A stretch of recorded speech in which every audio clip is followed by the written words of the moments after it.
بسم اللہ الرحمن الرحیم۔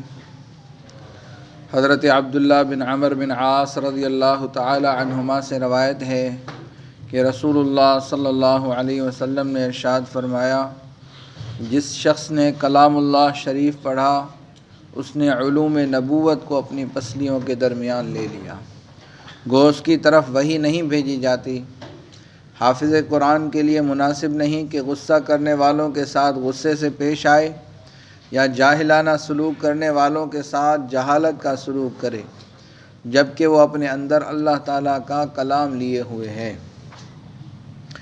حضرت جابر رضی اللہ تعالیٰ عنہ سے روایت ہے کہ نبی اکرم صلی اللہ علیہ وسلم نے ارشاد فرمایا، علم دو طرح کا ہوتا ہے، ایک وہ علم ہے جو دل میں اتر جائے، وہی علم نافع ہے، اور دوسرا وہ علم ہے جو صرف زبان پر ہو، یعنی عمل اور اخلاص سے خالی ہو، تو وہ اللہ تعالیٰ کی طرف سے انسان کے خلاف اس کے مجرم ہونے کی دلیل ہے۔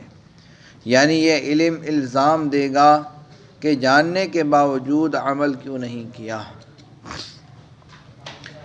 حضرت معاویہ رضی اللہ تعالی عنہ فرماتے ہیں کہ میں نے رسول اللہ صلی اللہ علیہ وسلم کو یہ ارشاد فرماتے ہوئے سنا،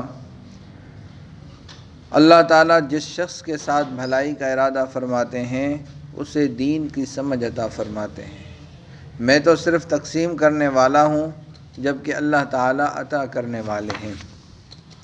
حضرت انس رضی اللہ تعالیٰ عنہ فرماتے ہیں کہ رسول اللہ صلی اللہ علیہ وسلم نے ارشاد فرمایا، قیامت کی علامات میں سے یہ ہے کہ علم اٹھا لیا جائے گا، جہالت آ جائے گی، شراب کھلم کھلا پی جائے گی، اور زنا پھیل جائے گا۔ حضرت ابو سعید خدری رضی اللہ تعالی عنہ سے روایت ہے کہ رسول اللہ صلی اللہ علیہ وسلم نے ارشاد فرمایا، مومن بھلائی یعنی علم سے کبھی سیر نہیں ہو سکتا۔ وہ علم کی باتوں کو سن کر سیکھتا رہتا ہے یہاں تک کہ اسے موت آ جاتی ہے اور جنت میں داخل ہو جاتا ہے۔